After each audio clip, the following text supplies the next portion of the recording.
The last 4 days for Shib, not very good.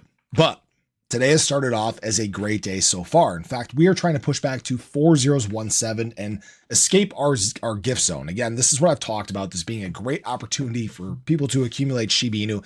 And it's looking like it has been just that, right? Trying to set up a higher low here. Things are looking actually very good right now. Hopefully this continues to play out. But when I look at what Bitcoin is doing, when I look at what Ethereum is doing, there's a very clear difference amongst these right now. Bitcoin back above 67K, Ethereum only down at about 3,200. And the reason why ERC20s like Shib and Floki and Pepe and many of these other alts in the space have been so brutalized is because of this dumping by Grayscale when it comes to Ethereum spot ETFs. We had another massive outflow day yesterday, $346 million worth of Ethereum dumped by Grayscale alone. Guys, over the last 3 days, they've dumped $1.157 billion worth of ETH. So they did this very same thing when we first launched Bitcoin spot ETFs. And it wasn't a crazy amount more that they were dumping at that time, but it was into a much larger LP. So it made a difference, but not as much of a difference as it's making right now. And because one of Shib's largest pairings is with Ethereum, naturally, when ETH doesn't do as well, Shib is going to be drugged down with it. Now, here's the thing. They're going to run out soon. They've dumped over 10% of their, actually about 12% of their bag already. And they're either going to run out completely, they're going to throttle down heavily. They can't just print ETH out of nowhere. That's what you need to know. And what that means is that there are some exciting times ahead here. So earlier today, I talked about this Wyckoff accumulation model in terms of BTC and why the overall crypto market is looking like it is basically set for this next leg.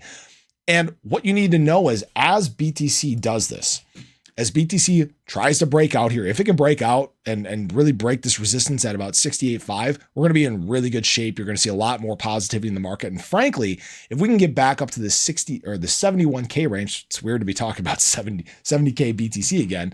If we can get up to that range, don't be surprised if something like Shib and many of these other alts that are retail driven start showing some more excitement. Remember, we've fallen into this time where there's not a whole lot of activity going on. We know that whales have been accumulating. They've been building their position. They've been taking advantage of this dip. Hopefully you have as well. I know I have. And eventually, as activity picks up, these coins start popping a lot more. You start seeing a lot more FOMO, a lot more people feel like they're getting left behind. You see a lot more excitement outside the space, some of that new capital flowing in, not to mention all this capital that's sitting on exchanges starts hitting these coins. All right.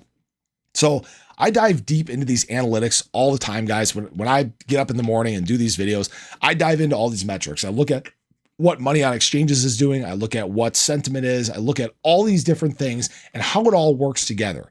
And right now, what I'm seeing from Shib is the same great fundamentals we've seen time and time again, all the way dating back into the bear market cycle. All we need are just those more exciting times to hit again. If BTC can do this, once Grayscale is done selling, if there's more accumulation that takes place with Ethereum spot ETFs, we are going to be looking very good. So I appreciate you guys as always. I hope you enjoyed the video. Let me know your thoughts below, but have a great day. I'll catch you in the next one. Take care.